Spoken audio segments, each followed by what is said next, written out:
First, on behalf of the Center for Ethics, Law and Applied Philosophy, I would like to thank you all for coming.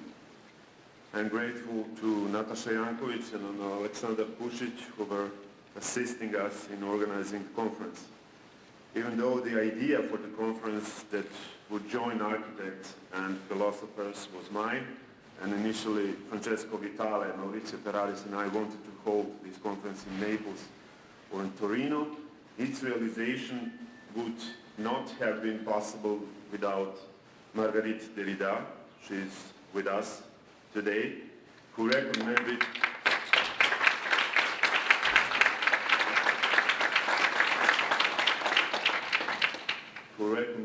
me to Jeff Kipnis, Jacques Derrida's friend and architect. Kipnis animated most of the participants here to attend, and it is thanks to his generosity that we have such distinguished guests. My special thanks go to Catherine Ingram and Mark Cousins for agreeing to come. On behalf of Jean-Luc Nancy, who himself was unable to join us, I invited Chris Younes. We will not have Peter Eisenman during the discussions, but Kipnis will moderate the conversation with him via Skype starting tomorrow at 6 p.m. Let me remind you again. Today, sorry.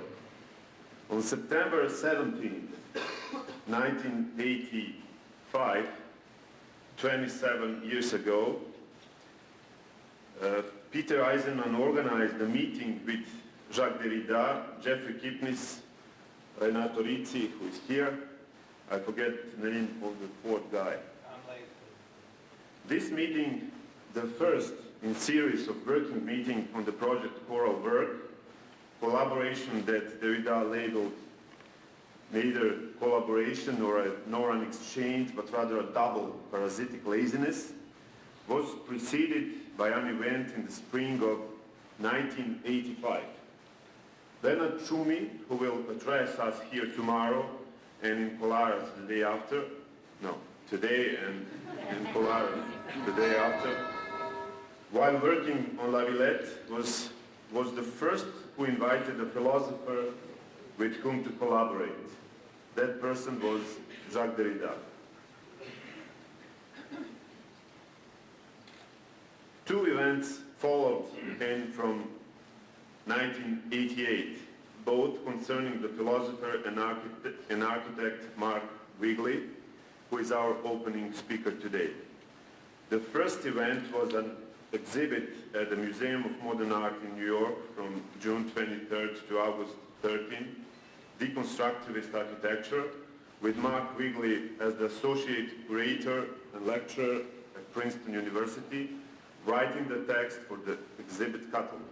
In this text, bearing the same title as the exhibit, he insists that form has become contaminated, that the 7 architects associated with the term deconstructivist share striking formal similarities, and that they intentionally violate the cubes and right angles of modernism. The second event, no less important, is Mark Wigley's book, The Architecture of Deconstruction, quite possibly one of the best books written about Derrida and of particular interest to philosophers. I think we can put aside all that is useful for philosophy and philosophers coming out of the encounter of Derrida and various architects. I would only like to mention that without these events, the thematization of the institution, for example, what is institutional, what is counter-institution, that Derrida developed after meeting Eisenman and his visit at Columbia in 1992, where Wigley and Tschumi were his hosts, would not have happened. Further, it is after Derrida's encounter with these deconstructivist architects, with Libeskind, for example, Derrida became aware of the importance of the political. And I do not think that there would have been a connection with architecture had it not been for Eisenman's important letter to Derrida a reply to Jacques Derrida, that was the name of the letter, in which in 4 brief pages Derrida's work is criticized better than ever before. The relation of presence-absence, Eisenman introduced the term resentness. He points to the lack of real and concrete in Derrida's reading, or more precisely, that what is missing is reading in the event of a building. Without all of this conversation with architects, that would have been no thematization of the term deconstruction. We ought to be very careful about using this term, who is owning it and who is disowning it. In the late 19th, both Eisenman and Derrida hesitate and reject deconstruction, while later in his life Derrida accepts and explains it more and more. Here are 3 sentences on deconstruction by Peter Eisenman.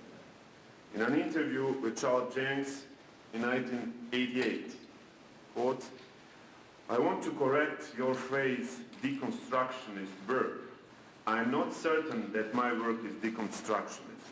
It is possible to read my early work in the way you seem to be saying, even though I do not think it was clear to me then that that's what I was doing." In a 1989 interview for the Spanish magazine Arquitectura, he said, "I never talk about deconstruction. Other people use the word because they are not architects." In a 2004 interview with Robert Locke, "I would consider to be a disciplinary specificity to architecture, so that even though the deconstructionists say that everything is one, and there is an intertextuality, and that there is no subject, I believe there is a subject, I believe there is a disciplinary specificity to all disciplines, and what I believe one is looking to do, in addition to anything else, is find what that disciplinary specificity is in architecture." End quote.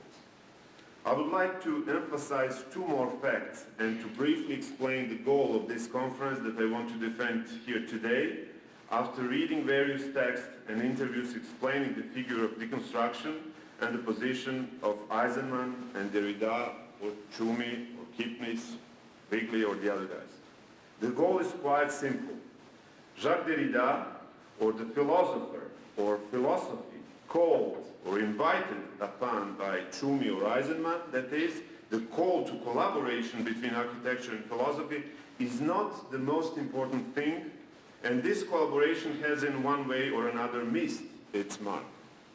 We tried to express this position in the subtitle, The Spectre of Jacques Derrida, just like, if you will, the exhibit text from 1988 does not mention Derrida anywhere, but rather he functions as a spectre or haunt. The title of the exhibit came about because the MoMA would not allow the organizers to use the title Violated Perfection. That was original title of the exhibition, Violated Perfection. Besides, the deconstruction that Wrigley and Johnson reference to does not refer to theory in their own words, but an architectural tradition and the history of architecture. Thus, the call to a philosopher, in this case Derrida, is really an attempt to wake the philosophers in the architect, for the architect to finally thematize and explain his work, the political and sociological consequences of his engagement, and become a philosopher and incorporate the philosopher within himself. To still think deconstruction or to think the architecture of deconstruction is perhaps the last call to architects to adopt philosophy and the thematization of their own work, or the last affirmation that there is in fact no difference between the architect and the philosopher. Of course, the architect will necessarily have to answer some complicated questions. One question is still relevant, and Derrida mentions it in an unpublished discussion with Kup Himmelblau from 1988, which can be found in Derrida's archive in Irvine, and is entitled Un entretien impossible, impossible interview.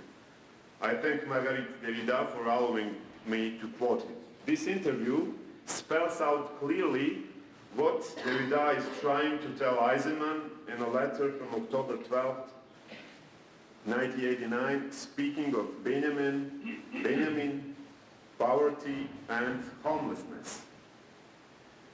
I quote, "During the lectures I gave in Japan, I insisted that the best contemporary architects, the most audacious, the most inventive, no longer place importance on social and political problems such as question of housing, and they are right to do so. What they are doing is more formal, more formalist. Sometimes even the architects associated with deconstruction, and I say, all right, I understand why you sometimes do not wish to follow, for example, political regulations, housing commissions, which say things like, well, you should design low income housing, something for the homeless, socially useful, etc. All right, because this implies to use of all architectural schemes, and you are right, you should not have to do it. However, you should attempt to become more political in new way. You should pay attention to investment sources in the ways in which your investments are used or exploited, so to speak. How come it is possible to design deconstruction architecture in Japan, in Los Angeles, and maybe in Berlin, and not in Central Africa? What are the new ties with capitalism? I think that we need a new analysis and not one based on old patterns of this new architecture. Please now welcome Jeff Gibbons.